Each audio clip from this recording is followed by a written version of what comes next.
함께 하신 말씀은 히브리서 12장 1절부터 13절까지의 말씀입니다. 히브리서 12장 1절부터 13절까지 말씀.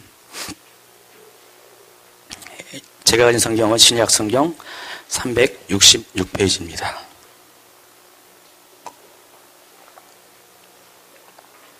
히브리서 12장 1절부터 13절까지 말씀.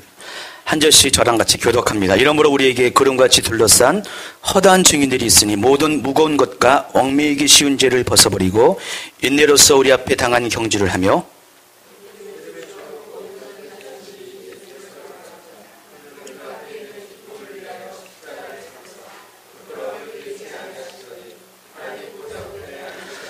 너희가 피곤하여 낙심하지 않기 위하여 죄인들이 이같이 자기에게 거역한 일을 참으신 일을 생각하라. 또 아들들에게 권하는 것 같이 너희에게 권면하신 말씀도 잊었도다. 일러스되 내 아들아 주의 징계하심을 경히 여기지 말며 그에게 꾸지람을 받을 때에 낙심하지 말라.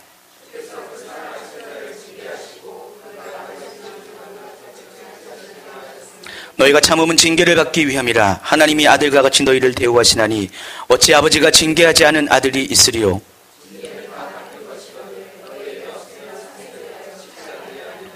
또 우리 육신의 아버지가 우리를 징계하여 더 공경하였거든 하물며 모든 영의 아버지께서 더욱 복종하며 살려 하지 않겠느냐.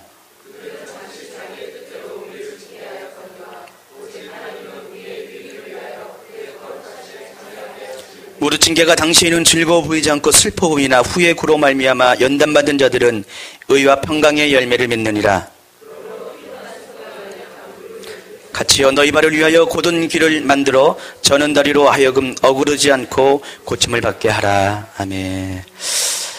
예, 감사드립니다. 오늘 함께 참석하신 분들 환영합니다. 요즘 적지 않은 분들이 저희 주임직교회와 또 사역에 대해서 많은 관심을 가져다 줍니다. 특히 2주 전에 종강한 예언훈련학교를 통해서 많은 분들에게 어떤 은혜를 받았다는 그런 간증들을 많이 듣고 있습니다. 아시다시피 저희 교회에서 얼마 전부터 우리 교회 진행하는 모든 대부분의 사역을 유튜브를 통해서 이렇게 공개를 하고 있습니다. 그런데 보니까 유튜브가 아주 대단한 힘을 갖고 있습니다. 저희가 이 인천의 이 변두리 쪽에 있는 조그만 교회인데 많은 분들이 유튜브를 통해서 저희 교회를 알고 또 주목하고 또 관심을 갖고 있습니다. 그래서 요즘은 유튜브를 통해서 많은 분들이 저희들에게 또 여러 가지 상담도 하시고 문의도 하시고 찾아오셔서 은혜를 공유하고 있습니다. 지금 보니까 여기도 이제 지금 유튜브 통해서 오신 분들이 몇 분 계신 것 같아요. 예, 참 감사한 것은요. 그분들을 보면서 여전히 우리 중에는 마음과 뜻과 힘을 다해서 하나님을 전심으로 사랑하는 분들이 많이 있다는 것들을 요즘 새삼스럽게 깨닫습니다. 제가 교회에 대해서 모습을 보면서 좀 실망하는 것도 많이 있습니다. 목회자와 성도들에 대해서 좀 안타까운 것도 많이 있는데 그러나 그럼에도 불구하고 많은 분들이 정말 주님을 향한 목마름을 갖고 있고 진리의 말씀을 사모하고 또 하나님의 임재를 사모하는 분들이 많이 있다는 것들을 제가 유튜브를 통해서 알게 됩니다. 그래서 굉장히 감사합니다. 그래서 그분들도 저희 교회를 통해서 은혜를 받고 또 나아갈 길을 인도함을 받고 있다고 하지만은 실은 저희가 더 격려를 받고 더 소망을 발견하게 됩니다.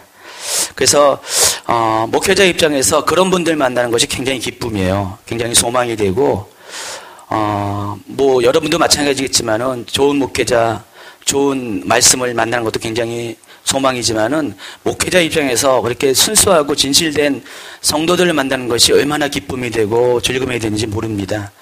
그런 면에서 저는 좀 많이 복이 있는 것 같습니다. 그래서 참 여러분에게 감사드리고요. 여러분 생각할 때마다 기쁨이 솟아오릅니다. 그런데 다른 한편으로 듣게 되는 소식이 있습니다. 그럼에도 불구하고 세상은 점점 마지막 심판의 세대로 나아간다는 것입니다. 여러분 지금 이 세대가 경험하는 죄는요 이미 어느 정도의 선을 넘은 것 같아요. 요즘 들어서 많은 사건과 사고들이 일어나는데 과거에는 도저히 생각할 수 없는 어떤 윤리적인 한계들, 도덕적인 한계들을 넘어서는 일들이 아주 자주 발생합니다. 한번 발생하면 사회적으로 큰 충격을 받죠. 그런데 또 시간이 지나면은 언제 그렇듯이 또다시 같은 일들이 발생하고요. 점점 그 빈도수가 강해지는 것들을 볼 수가 있습니다. 그런 소식을 들으면서 저는 이 시대가 정말 한계 상황으로 치닫고 있다는 것들을 많이 느끼게 됩니다. 창세기 15장 16절에 보면은 하나님께서 아브라함에게 이런 말씀을 하십니다. 내 자손은 4대 만에 이 땅으로 돌아오니니 이는 아모리 족속의 죄악이 아직 가득 차지 아니함이라 그랬어요. 여기서 이 아모리 족속은 당시에 가나안 지방의 7족속을 대표하는 족속의 이름입니다. 하나님께서 이스라엘 민족을 아직 아무런 죄가 없을 때 그들을 이집트 땅으로 옮기신 이유가 있습니다. 하나님의 섭리 가운데 옮기셨는데 여러 가지 이유 중에 하나가 400년 후에 그들이 다시 가나안 땅에 돌아오게 할 때는 그들을 통해서 하나님이 그 땅을 심판하기 위해서 그들을 먼저 구별시키기 위해서 그 땅을 보내신 것이 한 가지 이유입니다. 근데 이런 장면들을 보면서 하나님은 언제든지 어떤 세상과 어떤 시대와 어떤 민족을, 나라를 심판하실 때는 반드시 하나님의 기준에 맞춰서, 한계 상황에 맞춰서 그것을 넘었을 때 하나님께서 그 민족을 심판하는 것들을 우리가 알 수가 있습니다. 그래서 지금 이 시대가 어쩌면은 하나님이 정해신 그 한계 상황에 점차 가까이 왔다는 것들을 제가 느끼고 있다는 것입니다. 아마 여러분도 많은 분들이 이 세상이 종말이다, 말세다 이런 얘기를 많이 합니다. 그 말세라는 것은 바로 하나님의 심판의 때가 가까이 옴을 말하는 것인데, 바로 하나님의 심판은 언제 일어나냐? 바로 하나님이 보시기에 이젠 더 이상 도저히 가만둬서는 안 된다는 죄의 한계 상황이 올 때 하나님은 그때 심판을 가져준다는 것입니다. 그래서 우리가 이런 세대에 살면서 우리 세대에 가장 경계할 것이 한 가지 있는데, 여러 가지 많이 경계할 것이 있지만은 그 중에서 가장 경계할 것이 성적인 타락입니다. 성적인 타락은 종말적 상황의 가장 분명한 지표이기 때문입니다. 여러분, 역사적으로 볼 때 하나님의 심판이 있었던 시대에는 반드시 빠짐없이 성적인 타락이 있었습니다. 성경에도 나와 있고 일반 세상의 역사 가운데도 그런 것들은 증명이 됩니다. 그래서 성적인 타락을 가리켜서 성경은 음행이라는 단어를 사용합니다. 음행은 하나님이 가장 싫어하는 죄 중에 하나입니다. 고린도서 10장에 보면은 하나님께서 이스라엘이 광야 가운데 멸망한 4가지 이유를 소개하고 계시는데, 첫째가 우상 숭배고, 두 번째가 원망과 세 번째가 시험이고, 마지막이 음행입니다. 이런 것들로 인해서 그들의 다수가 광야에서 죽음을 당했다고 했습니다. 그래서 음행의 결과 소돔과 고모라가 불로서 심판을 받았고요.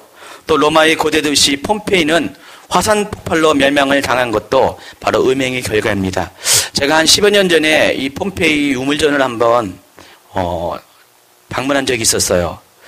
한번 이렇게 전시회가 있었는데 거기 보니까 일반적인 유물이 전시되는 곳이 있었고, 또 19살 이상만 들어가는 그런 유물이 전시되는 곳이 있었는데, 그 19살 이상 들어가는 곳의 내용들을 보면은 굉장히 놀라운 장면들이 많이 있었어요. 그걸 보면서 하나님께서 폼페이를 멸망시킨 이유가 바로 이런 것 때문이었다는 것들을 저는 그 유물을 보면서 직감할 수가 있었습니다. 그래서 많은 시대의 멸망의 그런 사건들을 보면은 많은 죄도 있지만은 하나님께서 가장 위험하게 보고 또 심판을 미루지 않는 그 죄는 바로 음행이라는 것을 우리가 알 수가 있습니다. 그러니까 계시록에 보면은 모두 10번에 걸쳐서 음행을 언급합니다. 그리고 음행의 결과를 이렇게 말합니다. 계시록 21장 8절에 보면은 음행하는 자들은 불과 유황으로 타는 못에 던져지리니 이것이 둘째 사망이라. 이것은 영원한 심판을 말하는 것입니다. 또 22장 15절에는 음행하는 자들은 다 성 밖에 있으리라 그랬는데, 여기서 말하는 성은 새 예루살렘 성을 말하고 장차 이 땅에 임하는, 다시 지어지는 이 땅에 임하는 천국을 말하는 것입니다. 자, 음행이 심판을 가져오게 하는 이유가 있습니다. 자, 음행이 사람 사이에 일어나는 일입니다. 그러나 결국 이 음행은 하나님과의 관계 속으로 확장되어지기 때문에 그렇습니다. 사람이 사람 가운데 짓는 음행은 결국은 하나님과 사이에서 우상 숭배로 이어지는 것이 역사의 증거라는 것입니다. 그래서 구약 성경에서 음행이라는 단어를 살펴보면은, 검색해보면은 약 3분의 2가 선지서에서 발견합니다. 예레미야, 이사야 이런 선지서에서 음행이라는 단어가 많이 발견되는데, 선지서는 대부분 이 음행으로 인한 하나님의 심판을 경고하는 내용들로 가득 차 있음을 알 수가 있습니다. 그런 거 보면은 하나님께서 언제나 이 음행과 우상 숭배 이런 것들을 통해서 이 세상을 심판하는 기준으로 삼고 있다는 것을 우리가 알 수 있습니다. 자, 오늘 본문 히브리서 12장 1절의 말씀을 읽어보십시다. 다시 한번. 이러므로 우리에게 구름같이 둘러싼 허다한 증인들이 있으니 모든 무거운 것과 얽매이기 쉬운 죄를 벗어버리고 인내로서 우리 앞에 당한 경주를 하며, 그렇게 했습니다. 히브리서 12장 1절 말씀은 크리스찬 삶을 가리켜서 경주하는 삶으로 설명을 하고 있습니다. 자, 현대인 성경을 가지고 이 말씀을 다시 읽어보면은 이렇습니다. 이렇게 많은 증인들이 우리를 지켜보고 있습니다. 그러므로 우리도 모든 무거운 짐과 얽매이기 쉬운 죄를 벗어버리고 목표를 향해 꾸준히 달려갑시다. 그랬어요. 그러니까 우리 앞에 당한 경주를 목표를 향해 꾸준히 달려가는 것으로 번역을 했습니다. 그리고 빌립보서 3장 14절은 이 목표가 무엇인지 알게 해줍니다. 표대를 향하여 그리스도 예수 안에서 하나님이 위에서 부르신 부름의 상을 위하여 달려간다 그랬어요. 이것을 다시 또 공동번역으로 살펴보면요, 더 뜻이 분명해집니다. 목표를 향하여 달려갈 뿐입니다. 하나님께서는 그리스도 예수를 통하여 나를 부르셔서 높은 곳에 살게 하십니다. 그것이 나의 목표이며 내가 바라는 상입니다. 자, 오늘 이 말씀을 통해서 하나님이 우리를 부르신 이유가 뭐라고 했습니까? 높은 곳에 살게 하신다고 그랬습니다. 바로 이것이 크리스찬의 삶의 목표라는 것입니다. 그래서 크리스찬은 높은 곳을 위해서, 높은 곳의 삶을 위해서 경주하는 자와 같다는 것입니다. 그렇다면 여기서 높은 곳은 어디를 말합니까? 이번엔 골로새서 3장 1절의 말씀입니다. 그러므로 너희가 그리스도와 함께 다시 살리심을 받았으면 위의 것을 찾으라. 거기는 그리스도께서 하나님 우편에 앉아 계시니라 그랬어요. 자, 높은 것은 어디입니까? 바로 하나님 보좌에 있는 것을 말하는 것입니다. 그래서 우리가 추구해야 될 것, 우리가 목표로 하는 것은 바로 천국에 있는 하나님 보좌 앞에서의 삶, 바로 천국에서의 삶이 크리스찬의 삶의 목표이고 우리가 이 세상에서 경주를 하는 이유라는 것입니다. 그런데 이런 경주를 방해하는 것이 있습니다. 오늘 1절 말씀에 분명히 나와 있습니다. 모든 무거운 것과 얽매이기 쉬운 죄. 바로 경주하는 자에게 있어서 방해가 되는 것이 있는데 바로 무거운 것과 얽매이기 쉬운 죄라는 것입니다. 만약에 여러분이 운동선수라고 가정을 한다면은 여러분이 달리기를 할 때 무엇을 준비합니까? 당연히 달리기에 쉬운 간편한 복장일 것입니다.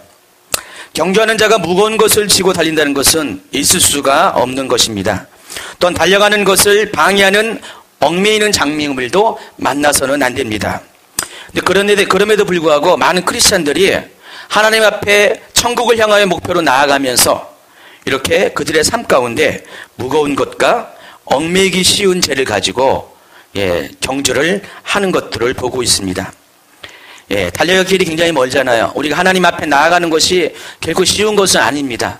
그럼에도 불구하고 이러한 것들이 우리의 삶을 앞을 막아서 앞으로 전진하지 못하게 하고 있다는 것입니다.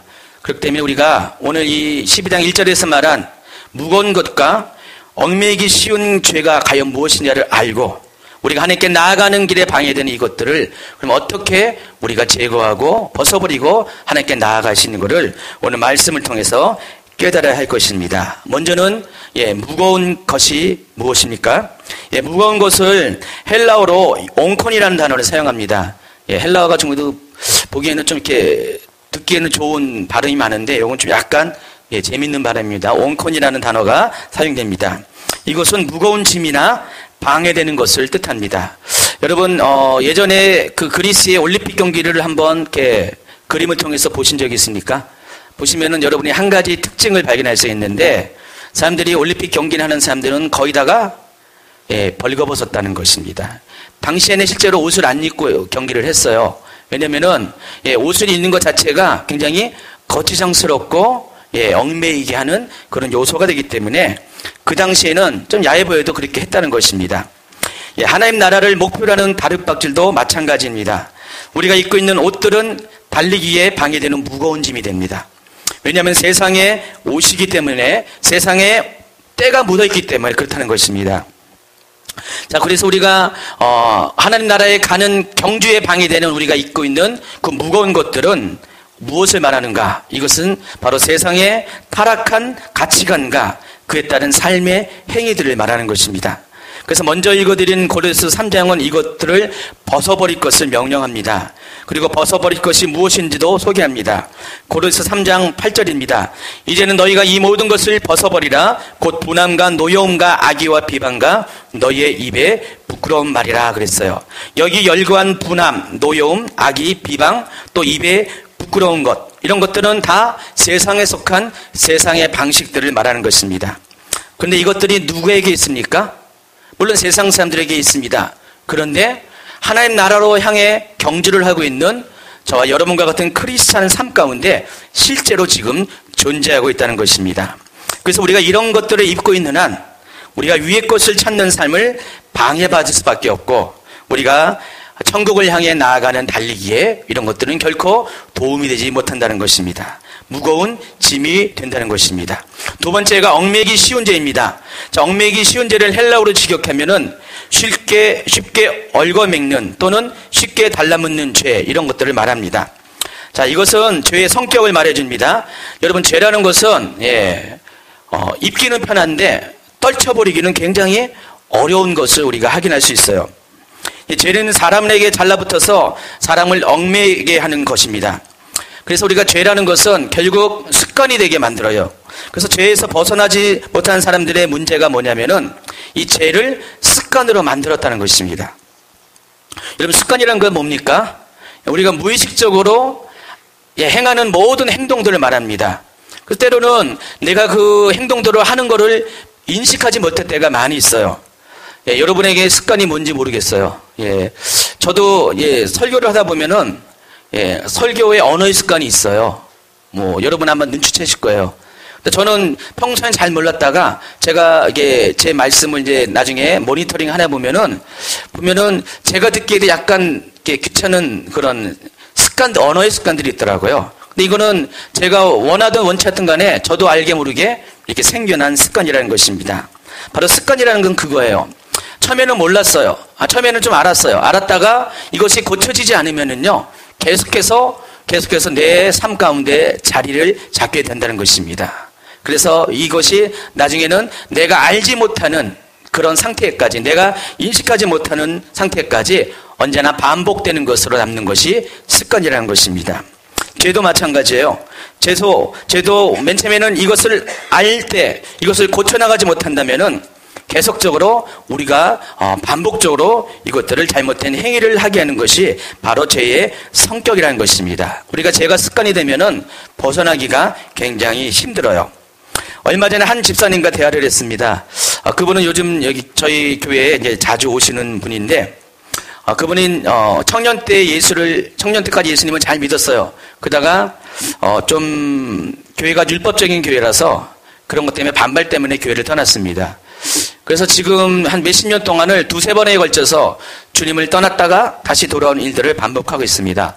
근데 감사한 것은 하나님이 그분을 돌이킬 때마다 좀 전격적인 만남을 통해서 그분을 부르실 때가 많았어요. 그래서 도저히 주님을 부인할 수 없는 그런 만남들을 주셨다는 것입니다. 근데 그분이 얼마 전에 저한테 고백을 합니다. 목사님, 제가 4년 전에 다시 주님께 돌아올 때, 주님을 전격적으로 만났을 때 정말 하나님을 사랑할 수밖에 없는, 하나님을 고백할 수밖에 없는 그런 환경 가운데 다시 한번 주님을 재영접했습니다. 그런 다음에 세상 가운데 있던 여러 가지 안 좋은 습관들을 많이 버리고 다 끊어냈습니다. 그래서 술도 끊고 안 좋은 것들 다 끊었는데 한 가지 끊지 못한 게 있습니다. 그래요. 뭘 것 같아요? 담배입니다. 그래서 그분이 정말로 하나님 사랑하고 예배를 사랑하고 주님께 나가는 것들을 굉장히 집중하는데 여전히 담배는 끊지 못하고 있어요. 그래서 그것 때문에 굉장히 힘들어하고 이것 때문에 상담을 한 적이 있었습니다. 또 얼마 전에 어느 부부를 상담했습니다. 근데 이 부부가 좀 약간 사이가 안 좋아요. 사이가 굉장히 안 좋아가지고 거의 가만 놔두면 이혼 직전까지 이를 정도로 굉장히 사이가 안 좋습니다. 근데 부인의 말을 쭉 들어보니까 이 남편에게 오랫동안 끊지 못한 습관이 있다고 합니다. 어떤 습관이냐? 이분은 때때로 스트레스를 많이 이제 겪게 되잖아요. 그러면은 어떤 행동을 하냐? 클럽에 갑니다. 여러분 클럽에 가보셨습니까?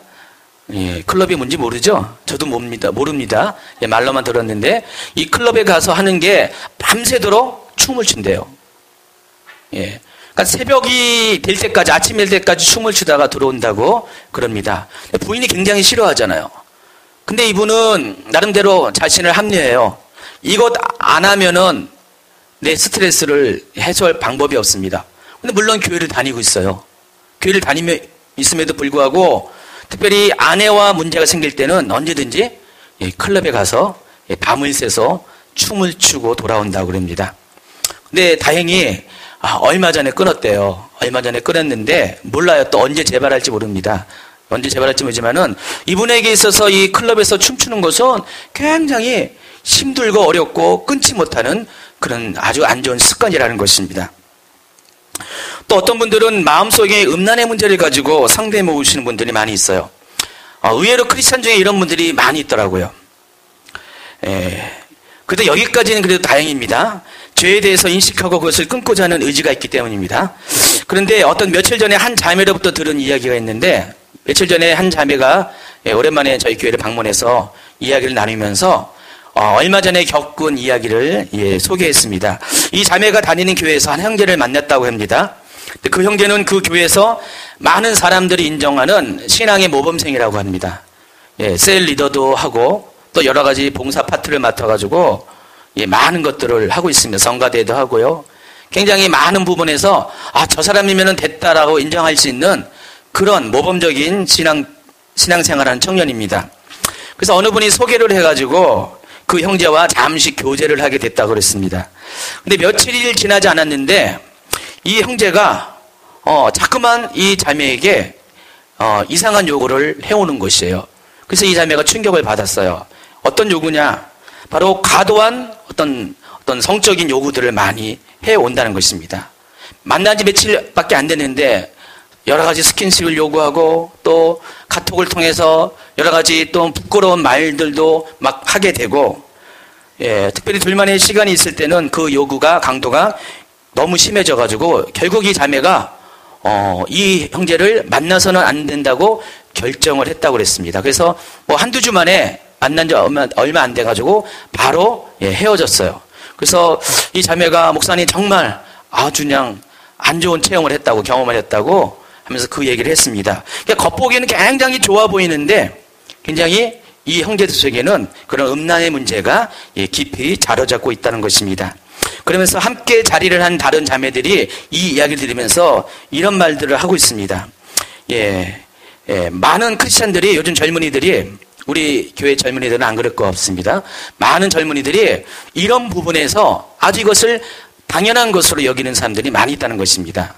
그래서 교회마다 특별히 중고등부 청년들이 따로 모이는 장소들을 많이 폐쇄하는 그런 교회가 많이 있대요. 그래서 예전에 제가 다닐 때만 해도 옛날에는 중고등부실, 청년부 따로 있어가지고 주로 이제 어떻게 배려를 하냐, 교회에 가장 좀 이렇게 깊숙한 곳에 둬가지고 그들만의 공간을 많이 이렇게 마련해 줬는데 오히려 그것들이 청년들에게, 젊은이들에게 안 좋은 영향을 많이 끼쳐서 그곳에서 안 좋은 일들이 많이 생겨요. 그래서 교회마다 그것들을 폐쇄하는 일들이 많아졌다고 했습니다. 그래서 저도 깜짝 놀랐어요. 그 정도까지 교회 안에 그런 문화가 들어왔는지 몰랐거든요. 그런데 그들이 어떻게 생각하냐? 사람들이 이것들에 대해서 지적을 하고 이런 행동에 대해서 잘못이라고 말을 하면은 이렇게 말을 한답니다. 그래도 괜찮지 않습니까? 적어도 우리는 동성애는 하지 않습니까? 하면서 오히려 동성애는 죄지만은 그 이성 간에 범하는 음란한 것들에 대해서는 전혀 죄의식을 느끼지 않는 것이 바로 오늘날 교회 안에 있는 크리스찬 젊은이들의 형편이라는 것입니다. 그래서 우리가 이것들에 대해서 많은 사람들이 깨닫지 못하고 인식하지 못했지만 이미 교회 안에도 이런 성적인 그런 음란의 문화들이 깊이 들어왔음을 알 수 있습니다. 제가 예전에 어느 사모님입니다. 사모님이 한테 얘기를 들었는데 그 사모님이 이제 사별을 해가지고 이제 재혼을 하려고 어떤 중매업체를 통해서 어느 분을 만났는데 그분은 목사님이에요.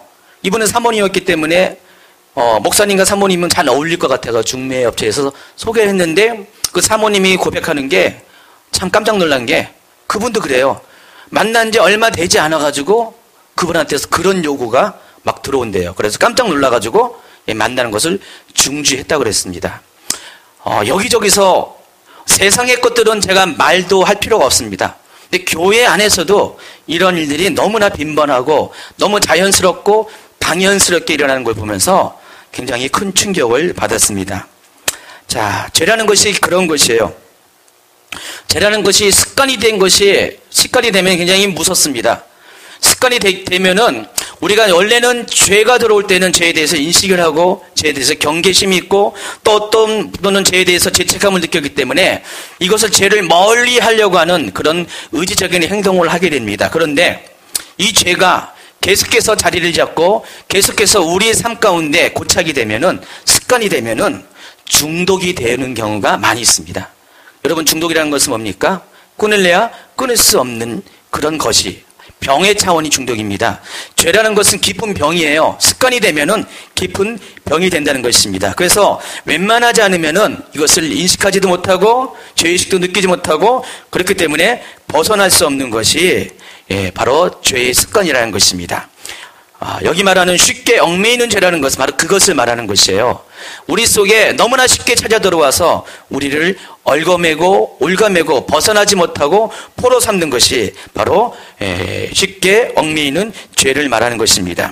그렇기 때문에 우리 삶 가운데 이런 것이 있으면은 무거운 것과 이런 쉽게 얽매이는 죄가 있으면은 우리가 마음에는 하나님을 찾고 하나님께로 나아가기를 원하지만은 우리의 육체가 우리의 생각이 하나님과의 친밀감을 막아쓰는 일들이 발생한다는 것입니다. 그래서 죄의 습관을 가지는 사람은 결코 하나님 앞에 나아갈 수가 없어요. 마음은 원이로되 이것들이 우리의 행보를 붙잡고 있기 때문이라는 것입니다. 여러분이 높이 뛰기 위해서는 몸이 가벼워야 되잖아요.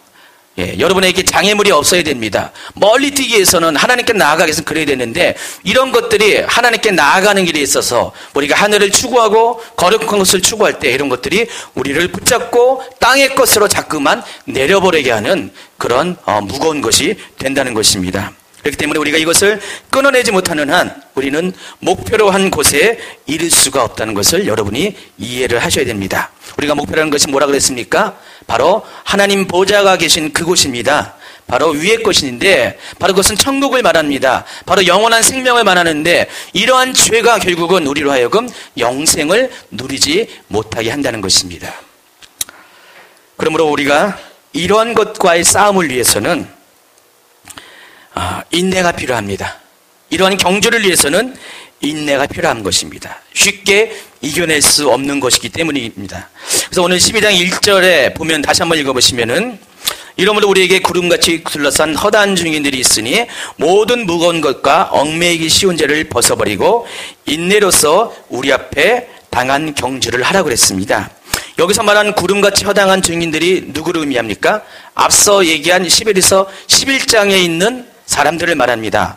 아브라함부터 시작한 수많은 믿음의 선진들이 바로 구름같이 허다한 증인들이라는 것입니다. 자, 그들은 한결같이 인내로서 믿음을 지켜온 사람들입니다. 그들은 대가를 지불하면서 자신의 믿음을 지켜온 사람들입니다. 그런데 그들은 거기까지입니다. 아직 약속을 받지 못했기 때문입니다.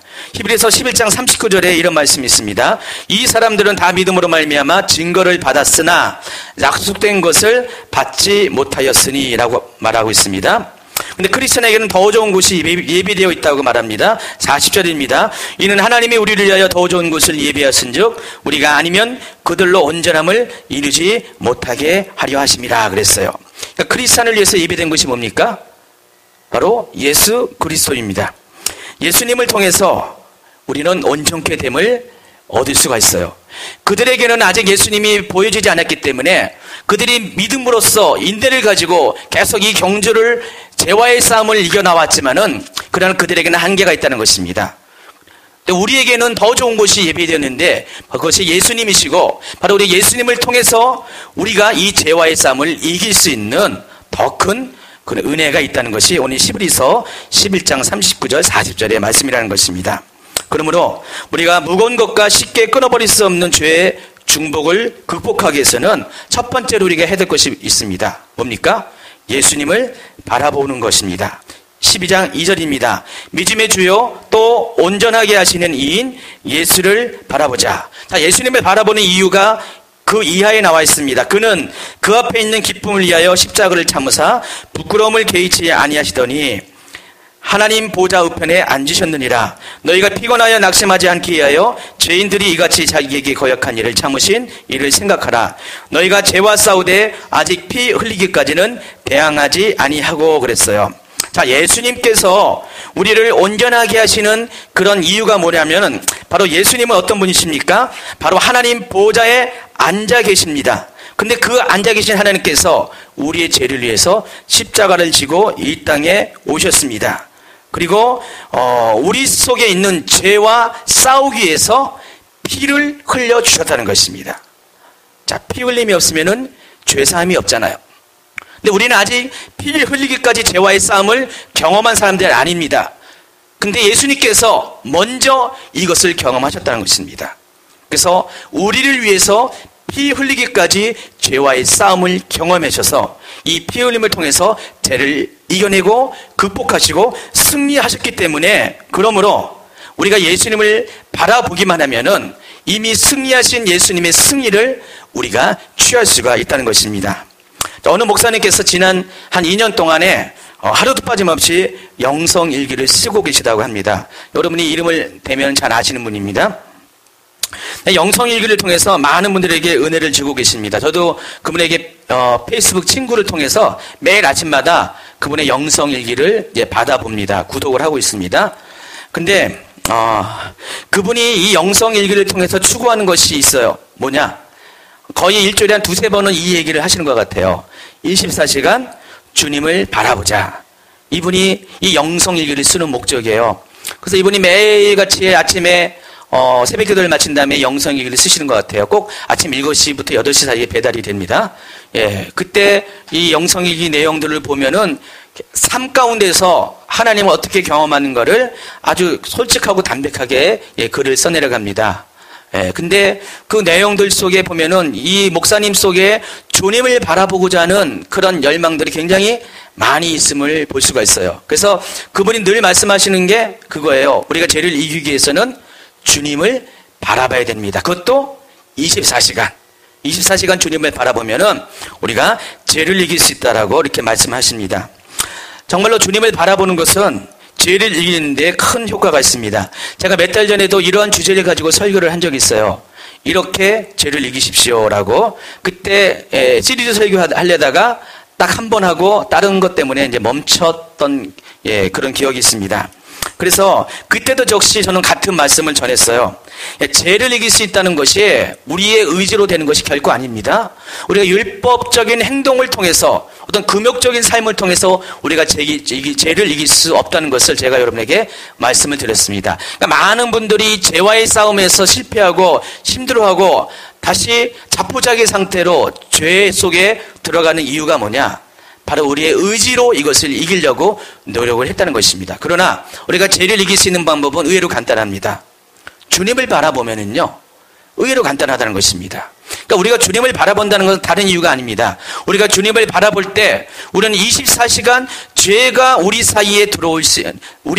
하나님과 우리 사이에 들어올 그런 틈을 우리가 원천적으로 막아설 수 있기 때문입니다. 그래서 우리가 하나님을 계속해서 바라볼 때, 주님을 바라볼 때 우리는 죄에 대해서 우리의 관심이 없어지기 때문에 자연스럽게 죄에 대해서 우리가 승리할 수 있다는 것입니다. 그렇기 때문에 24시간 주님을 바라본다는 것은 굉장히 죄와의 싸움에서 아주 기본적이고 단순하지만 중요한 것이라는 것입니다. 두 번째가 여기 보니까 10절 이하에 나와 있습니다. 그들은 잠시 자기의 뜻대로 우리를 징계하였거니와 오직 하나님은 우리의 유익을 위하여 그의 거룩하심에 참여하게 하였느니라 그랬습니다. 자, 우리가 죄를 이기기 위해서 두 번째 해야 될 것이 징계를 감당하라는 것입니다.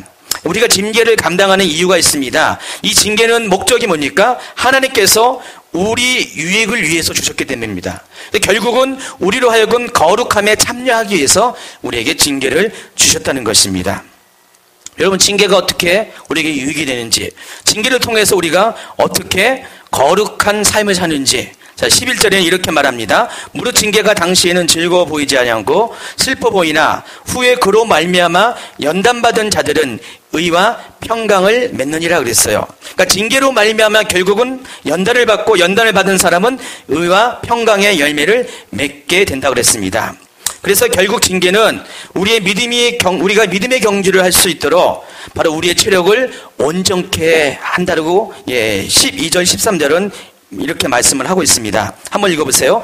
그러므로 피곤한 손과 연약한 무릎을 일으켜 세우고 너의 발을 위하여 곧은 길을 만들어 저는 다리로 하여금 어그러지지 않고 고침을 받게 하라. 여러분, 이 징계가 우리에게 주는 유익이 그런 것이에요. 자, 징계라는 것이 뭡니까? 마치 훈련과 같아요. 이 연단이라는 것은 계속해서 우리가 넘어지고 쓰러지고 다시 일어나는 걸 통해서 우리를 연수시켜주는 것 같다는 것입니다. 여러분, 운동선수가 그냥 가만히 몸을 그냥 편안하게 쉬고 몸을 그냥 다치지 않게 가만히 있다가 운동 경기 날에 막 운동을 한다고 해서 잘 뛰는 것이 결코 아닙니다. 평상시 어떻게 됩니까? 연습을 해야 돼요. 체력 단련을 해야 됩니다. 그래서 계속해서 달리기도 하고 웨이트 트레이닝도 해가지고 우리의 근육을 단련시키고 준비시켜 줘야 된다는 것입니다. 그래서 이 징계라는 것이 그런 일이에요. 이것은 시행착오와 같아서 우리로 하여금 실패를 하게 합니다. 실수를 하게 합니다. 그러나 끝까지 이것이 실패로 끝나는 것이 아니라 한번 넘어지고 일었을 때마다 우리도 모르는 사이에 우리의 근육이 단단해지고 강해진다는 것입니다. 하나님이 우리에게 징계를 주신 이유가 바로 그런 것이에요.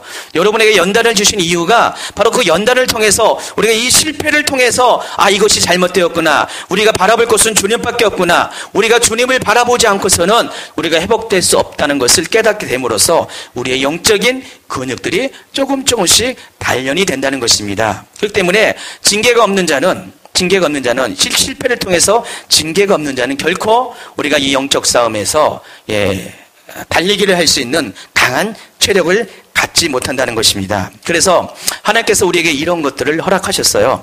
그래서 오늘 본문 말씀에 두 가지의 것을 우리에게 소개했습니다. 바로 무거운 것과 쉽게 얽매여 있는 죄. 이것들은 결코 하나님 나라에 우리가 가까이 가는 것들, 위의 것을 쫓는 우리의 삶을 방해하는 그런 악한 그런 요소들입니다. 그러나 이것들은 우리 삶 가운데 물론 굉장히 부정적으로 작용을 하지만은 우리가 이것들을 이겨내고 극복하고 계속해서 바로 이것을 통하여 우리를 연단시키는 하나님 앞에 자꾸만 나아가면은 오히려 이런 것들을 통해서 우리는 더욱더 하나님 앞에 친밀하게 더욱더 강한 체력을 가지고, 강한 영적인 체력을 가지고 하나님께 나아갈 수 있음을 여러분이 깨달을 수 있습니다. 저는 많은 사람들이 나는 뱃속부터 태아부터 주님을 믿었다. 그래서 또 어떤 세상의 어떤 안 좋은 것에 전혀 오염되지 않고 여지껏 자라왔다는 게 자랑하는 사람들이 많이 있습니다. 그런데 그런 분들을 보면은요, 어떤 순간과 어떤 위급한 상황에 있을 때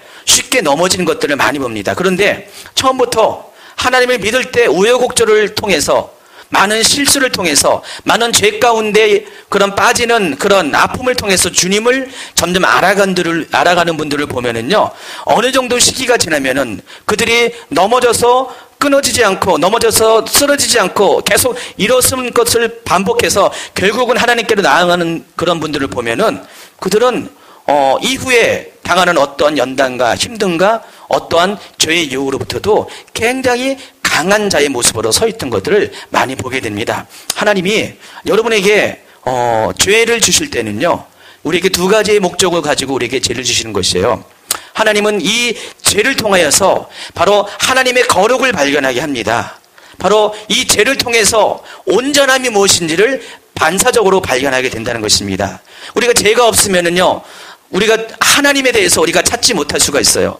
우리가 이 더럽고 추악한 것을 바라보지 못하면, 경험하지 못하면은 온전하고 순결한 것에 대한 가치를 알 수가 없다는 것입니다. 또 한 가지는 하나님 이 죄를 통해서 우리에게 죄를 허락하셨지만은 이 죄를 통해서 우리가 하나님께로 나아갈 수 있도록 계속해서 그 경주를 할 수 있도록 우리의 영적인 체력을 단련시키는 것이 하나님께서 우리에게 죄를 허락하신 그런 이유 중에 하나인 것입니다. 그러므로 여러분 삶 가운데 죄와의 싸움이 계속해서 진행되는 사람이 있습니까? 계속해서 이 무너지지 않고 떨 수 없는, 쉽게 떨쳐버릴 수 없는 습관이 된 이 죄로 인해서 힘들어하는 사람이 있습니까? 그런 사람들 오늘 본문 말씀에서 제시한 대로 두 가지를 여러분이 추구하시기 바랍니다. 첫째는 주님을 바라보세요. 24시간 계속해서 주님의 얼굴을 구하고 주님의 말씀 가운데 또 주님의 시간 가운데 여러분의 자신을 노출시키기 바랍니다. 제가 여러분에게 확신한컨대 이런 분들은 결코 죄가 그 사이를 틈을 타지 못합니다. 여러분 정말로 하나님의 임재가 있는 곳에 24시간 임재가 있는 삶 가운데 24시간 거하면은요, 여러분 정말로 죄를 이길 수가 있다는 것입니다. 또 여러분이 설사 삶 가운데 실패가 있다 할지라도, 죄로 인한 실패가 있다 할지라도 이것을 가지고 낙심하지 말라는 것입니다. 오히려 기뻐하라는 것입니다. 왜냐하면 우리가 이것을 깨닫게 하고 이 실패를 이기게 할 수 있는 주님의 능력이, 성령의 능력이 여러분이 함께 하실 때 결국은 여러분이 이것을 이길 것이고, 계속해서 여러분이 이기고 나갈 때, 계속해서 승리할 때 결국은 언젠가는 어느 단계 가면은 이것으로 완전히 자유할 수 있는 영적인 체력을 얻기 때문입니다. 그러므로 여러분 이 힘들고 어렵고 이 죄가 많고 우리로 하여금 죄 속에 빠져들게 하는 이 세상 가운데서 여러분 그럼에도 불구하고 낙심하지 마시고요. 그럼에도 불구하고 여러분 승리할 수 있는 그런 확신과 소망을 가지고 주님을 바라보면서 이겨나가는 저와 여러분이 되길 바랍니다. 오늘 이 시간에 기도할 때 하나님, 우리 속에 있는 죄의 문제를 가지고 힘들어하는 사랑하는 주님의 자녀들이 있습니다. 내가 주님을 알고 주님의 은혜 가운데 나왔음에도 불구하고 여전히 끊임없이 나를 괴롭히고 나의 삶을 얽어매고 있는 이런 악한 죄의 습관 가운데서 내가 힘들어가 있음을 고백합니다.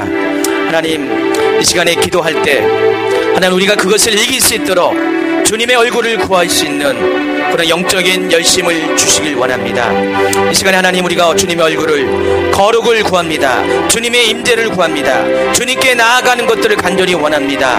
하나님, 예배의 영을 우리에게 허락하시고 거룩한 영을 허락하시고, 또한 때로 우리가 여전히 우리 속에 있는 죄로 인하여 실패한다 할지라도 그럼에도 불구하고 우리가 포기하지 않고 소망을 가지고 우리를 징계를 통하여 연단을 통해서 우리를 온전케 하시는 바로 주님의 거룩함의 목표를 우리가 향해 나아가는 그런 하나님의 자녀들이 되길 원합니다.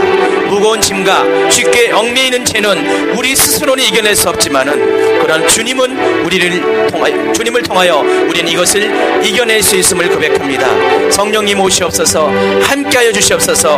하나님, 이 연약한 우리의 육신을 궁일히 여기시고 불쌍히 여기시고 하나님의 거룩한 성도로서 우리가 온전케 되기 위해서 하나님 우리에게 도우시고 함께하여 주시길 원합니다. 우리가 힘들 때마다, 우리가 실패할 때마다, 우리가 낙심할 때마다, 우리가 무너질 때마다, 성령님의 이름을 부를 때마다 하나님 오시옵소서. 우리를 도우셔서 하나님 우리를 이 연단 가운데서, 이 깊은 죄의 수렁에서부터 우리를 건져내 주시옵소서. 여러분 시간에 기도합니다. 기도할 때 제가 여러분을 위해서 함께 다니면서 기도할 것입니다. 여러분의